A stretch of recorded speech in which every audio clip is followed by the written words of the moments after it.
You guys want to win a $50 Amazon gift card? All you have to do is like, comment, and subscribe to enter our giveaway. We're announcing 3 winners on April 30th. I don't know him.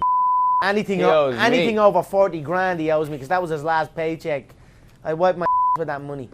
I tipped that money. Well, just about every sport in the world right now is having to drop due to circumstance. There's a few select sports that lucked out based on how they work, and professional fighting just so happens to be one of those sports. Given it only really takes 2 fighters, a referee, and a couple cameramen at most, the UFC can get by continuing on schedule without live crowds and maintain their cash flow with relatively little harm done. In fact, due to all the other shortages and entertainment taking place, this might put some more eyes on UFC 249 when it comes up, and in turn a few more dollars into the pockets of the top stars. Let's see just how big those biggest pockets have gotten this year though. I'm D Wicket, and here's 10 of the highest paid UFC fighters in 2020. Who gives a Is this the Money Channel? Who the is this shit? Number 10, Daniel Cormier. One of the biggest names in the sport, Daniel Cormier is easily one of the best fighters currently signed to the UFC. With a 22-2-1 record across his entire mixed martial arts career, Daniel has clearly proved himself as one of the most viable fighters in the entire world, and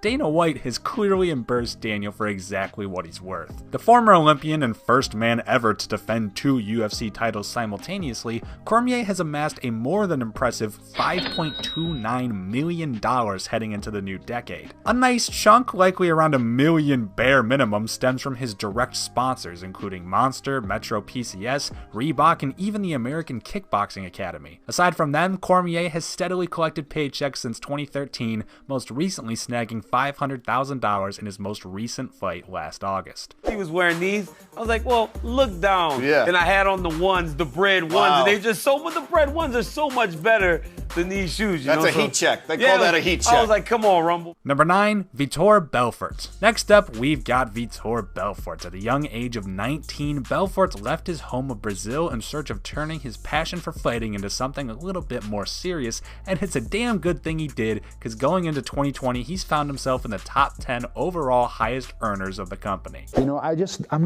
not fighting for money. I rather not working only for money.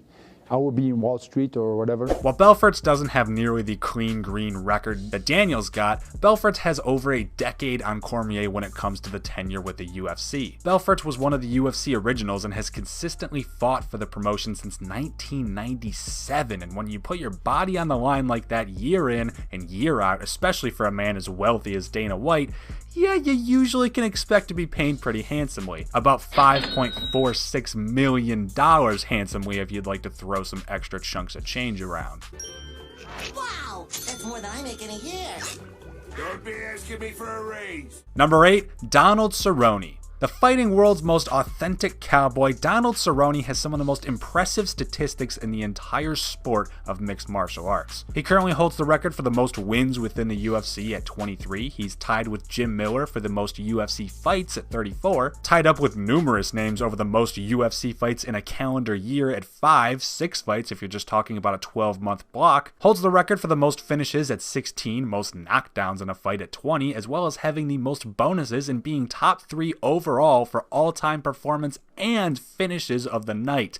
That is a goddamn resume in 3 halves if you ask me, and for his troubles, Cerrone has been gifted a respectable $5.5 million over the years. Started looking around property somewhere where I could ride my bikes, have land horses, shoot my guns, and we'll take it, hand her cash. Bought it just from right there, didn't even go inside. Number 7, Jon Jones. While Jon Jones did quite literally just get arrested for a DWI, So I do have to place you under arrest for DWI, okay? if it comes down to bailout money, I'm pretty sure Jones is going to be able to afford his freedom. One of the few men in the sport to truly never be defeated in a clean fight, Jon Jones is something of a UFC final boss, the true testing ground for the most skilled of fighters. Until this day, no one has beaten that level and conquered the beast to either knock him out or submit him. And for that, Jones has a lot of value on his name, and for that, Dana White has accumulatively gotten just 50 grand short of $6 million into Jon Jones's pockets over the years. Financial situation is unbelievable, and I'm not even trying to brag. I have made millions of dollars this year, and I pay millions of dollars in taxes. Number 6, Alistair Overeem. Some people may overlook Overeem when it comes to his drawing power and salary, but damn, the boy's been raking in that cash. Alistair has one of the highest fight counts out there in terms of mixed martial arts. However, he started his professional career way back in 1999 and didn't end up signing with the UFC until 2011. That only played to Alistair's benefit, however, as he came in as an already established hot commodity with a hefty contract to his name due to the name he had cultivated beforehand. Overeem's a deadly man with some notable wins over UFC tops like Mark Hunt, Frank Mir, a near victory over Mirko Cro Cop, and even being the final man to defeat Brock Lesnar before he'd leave for pro wrestling. All things considered, Overeem's made a solid $6.1 million out of just his post-2011 career so far. Number 5, Mark Hunt. One of the biggest and baddest powerhouses in all of MMA. Mark Hunt is so damn good in the octagon, he's the dude who popularized the walk-off technique.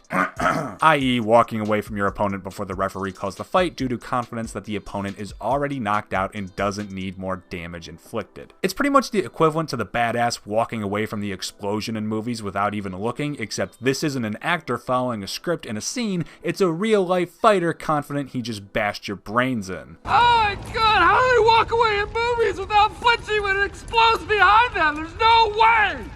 I call bullshit on that! Hunt's charisma and kickboxing acumen, along with a victory in the 2001 K1 World Grand Prix, made him a hot commodity in the world of mixed martial arts, one Dana White was clearly happy to sign to the dotted back in 2010, as a decade later he's already earned himself $6.3 million. For fighting for me, it's not about money anymore. I started because I was a broke-ass fool, but this wasn't about the money now. It's about achieving my goals and dreams. Number 4, Georges St-Pierre. Well, you don't be the best in the game without controlling its cash flow, and while the man commonly referred to as potentially the GOAT isn't topping the chart, hey man, 5th place ain't too bad. GSP needs no introduction. He's been professionally fighting ever since 2002, and all 18 years later, he's only found himself with a pair of losses across the near 2 decades. That's a loss every 9 years on average, something literally no one watching this video can hold a claim to in goddamn any field imaginable. While he hasn't stepped inside the octagon since late 2017, his career was so huge and impactful at the time that those 3 years out haven't mattered in the slightest, and he still holds incredibly high placement among the top UFC earners, having jumped Mark Hunt, who is still in active competition, by an entire million and landing himself at $7.04 million. The thing I like to do with money, I think, is more like vacation, food. I like, you know, that kind of stuff.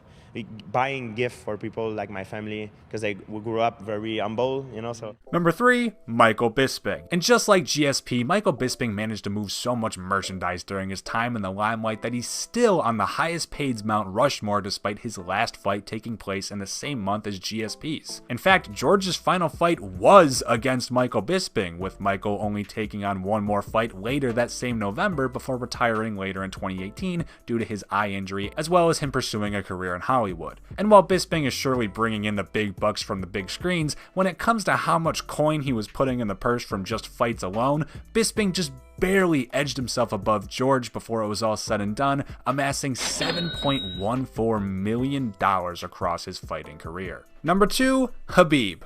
The phrase greatest fighter gets thrown around a lot, and hell, I've been pretty liberal with it. I've even tossed it around a few times in this very video, but if anyone truly holds the claim to being the best current fighter on UFC's modern day roster, it's Khabib. Across his 12 years as a professional mixed martial artist, he's gone 28-0. 28 opponents up, all 28 opponents either knocked down or submitted by the night's end, including his legendary matchup and victory over Conor McGregor. When you've got Dana White talking up just how much coin you're carrying in UFC press conferences, yeah, clearly you've made a decent living from the sport. While not all $50 million of Khabib's earnings have come from the UFC, Jesus Christ, $50 million, a more than respectable $8.68 million has been earned via punching men in the head for good old Dana White. Doesn't seem like financial security is a huge issue for him. So Let me tell you what, everybody talks about how rich Conor is. Khabib is rich. So I mean, that's kind of Khabib has that type of money. And number 1,